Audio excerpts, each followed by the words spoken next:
자, 이번에는 지난 영상에 이어서 끓는 점 오름, 어는 점 내림, 그리고 증기압력을 그래프로 이제 해석하는 내용을 한번 다뤄보도록 하겠습니다.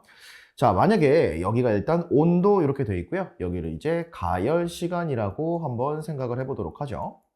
자, 그러면은 가열을 했을 때 물을 이제 가열을 했다라고 하면 이렇게 이제 온도가 올라가다가 이제 상변화가 되는 동안에는 온도가 변화가 없겠죠.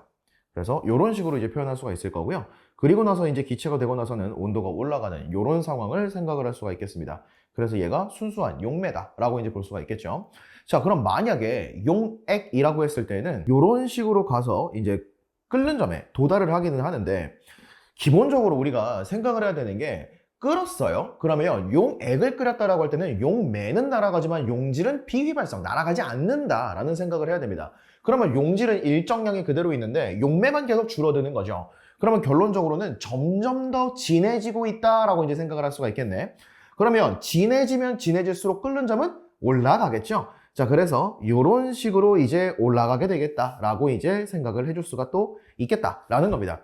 자, 그래서 요렇게 끓는 점이 점점 올라가고 있는 이런 모습을 볼 수가 있겠다라는 거 이제 확인을 해줄 수가 있다라는 거예요.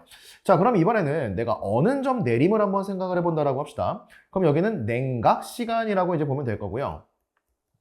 자, 그러면 이때에는 얘가 온도가 이렇게 내려가다가 이제 고체로 상이 바뀌겠죠? 그러면 이때도 온도가 일정하게 돼서 이렇게 있다가 그 이후에 이렇게 내려가는 이제 이런 형태가 될 겁니다. 자, 기본적으로 물이 얼다라고 할 때도 용액을 내가 얼렸어요. 그러면 이제 이때도 물은 얼지만 용질은 그대로 있으니까 농도가 점점 진해진다. 그럼 어는 점은 더 많이 내려간다라고 이제 볼 수가 있겠죠. 자, 그래서 이렇게 된다라고 했을 때 여기서부터 어는 점이 더 많이 내려가는 이런 그래프가 만들어지겠다. 자, 그래서 이렇게 어는 점이 내려간다라는 것도 확인할 수가 있다라는 거 요거 잡아 주셔야겠습니다. 자, 그러면 이번에는 좀 다른 얘기를 한번 해보도록 하죠. 자, 만약에 말입니다. 자, 제가 상황을 한번 만들어 보겠습니다. 얘가 이제 용액이고요. 이런 식으로 이렇게 있다가 이렇게 돼서 여기가 이제 상변화 구간이라고 했을 때 여기가 이제 용액인데 용매가 만약에 100g이 있고요. 여기다가 용질이 2g이 들어가 있는 이런 상태가 있다라는 것도 한번 얘기를 해볼게요. 자, 그런데 이때 여기의 온도가 100.26이다 라고 주어졌다라고 한번 생각을 해봅시다. 자, 그러면 끓는 점 오름 상수가 0.52거든요. 그러니까 100.26이 됐다는 얘기는 얘는 0.5 몰랄 농도가 되겠네 라는 걸 이제 우리가 확인할 수가 있다는 것이고요. 그러면 0.5 몰랄 농도는 1000g의 용질이 0.5몰이 있는 이런 상태가 되겠죠. 그러면 얘가 지금 100g이라고 이제 되어 있기 때문에 얘는 0.05몰이다 라는 걸 이제 확인할 수 있을 거고, 그러면 이 친구의 화학식량이 40짜리였구나 라는 것도 알 수가 있다라는 겁니다. 자, 그러면 이런 상태를 놓고 봤을 때, 자, 여기를 A점, 여기를 B점, 그리고 여기를 C점이라고 한번 생각을 해볼게요.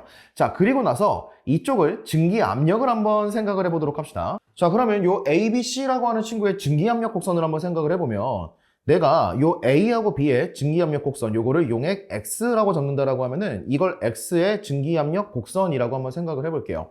자, 그리고 나서 이제 B점과 C점을 한번 생각을 해봐야 되는데, 만약에 여기가 A점이라고 하면은 B점까지는 같은 용액이 될 거니까 이런 식으로 요 위에서 표현을 할 수가 있을 거고요. 자, 증기압력과 대기압이 이제 같다라는 거니까 여기가 1기압이라고 이제 생각을 해볼 수가 있겠죠. 자, 그러면 이제 C를 한번 표현을 해보고 싶은 건데 B와 C는 같은 용액이 아닙니다. 자, 왜 그러냐면 여기와 여기는 이미 끓음이 진행 중이기 때문에 물이 날아가 버렸다는 거예요. 그러면 농도가 점점 진해지고 있을 것이고 농도가 다르다는 얘기니까 그러면 더 진해진 거잖아요. 그러면 증기압력 곡선이 이런 식으로 이제 표현이 된다라고 잡아주셔야 되는 겁니다. 그래서 여기가 C가 된다라는 거죠. 자, 이게 무슨 말이냐면 만약에 순수한 물의 증기압력 곡선이 이렇게 나왔다라고 했을 때 농도가 진해질수록 증기압력은 더 많이 내려가잖아요. 그래서 용매에서 여기까지 이게 델타 P가 될 거고요. 자, 여기서부터 여기까지 요게 델타 PX 다시 된다는 거죠. 자, 그러니까 요거와 요거는 다른 용액인 것이고 증기압력 내림은 B보다 C가 더 심해졌구나 라는 식으로 우리가 확인을 할 수가 있어야 된다는 얘기입니다. 자, 그래서 같은 곡선 안에서 이제 우리가 만들 수 없다라는 거 요거 이제 확인해 주셔야 되는 거고요. 자, 그 다음에 이제 3투로 넘어갑시다. 이제 마지막 챕터인데요. 자, 삼투압이라고 하는 것부터 얘기를 한번 해보면 우리가 통합과학에서도 잠깐 다뤘었는데 자, 반투막을 사이에 두고서 농도가 서로 다른 용액을 넣었을 때 저농도에서 고농도의 방향으로 용매가 이동하는 현상, 이거를 우리는 삼투라고 부릅니다.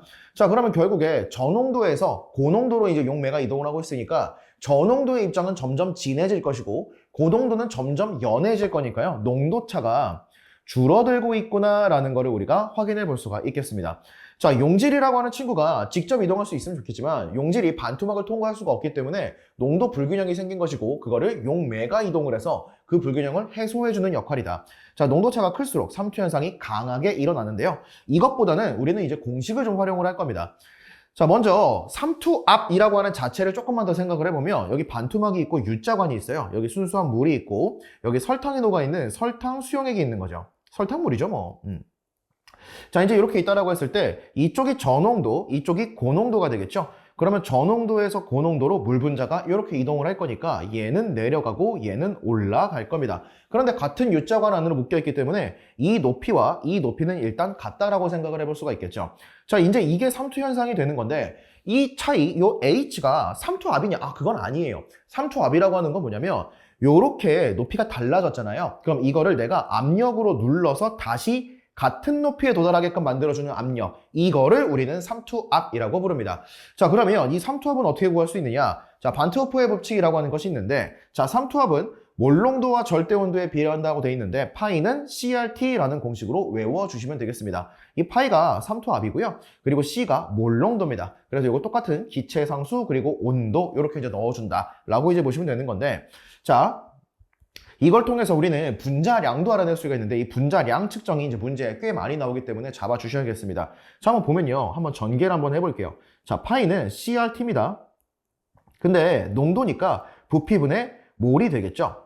그러면 얘를 이제 넘겨주는 거예요. 그럼 파이 V는 nRT다라는 게 만들어질 거고요. 그러면 몰수가 분자량분의 질량이다라고 이제 표현을 할 수가 또 있겠죠. 그럼 내가 알고 싶은 게 분자량이니까 분자량은 파이 V분의 WRT다 라는 형태로 우리가 기억을 해 주셔야겠습니다. 자, 이상기체 상태 방정식과 굉장히 유사하기 때문에 이걸로 같이 외운 다음에 만약에 삼투를 준 다음에 분자량이 얼만데? 라고 물어보면은 그냥 바로 이 공식에 때리는 것이 문제를 풀 때 훨씬 더 편하다라는 거 잡아주시면 되겠습니다.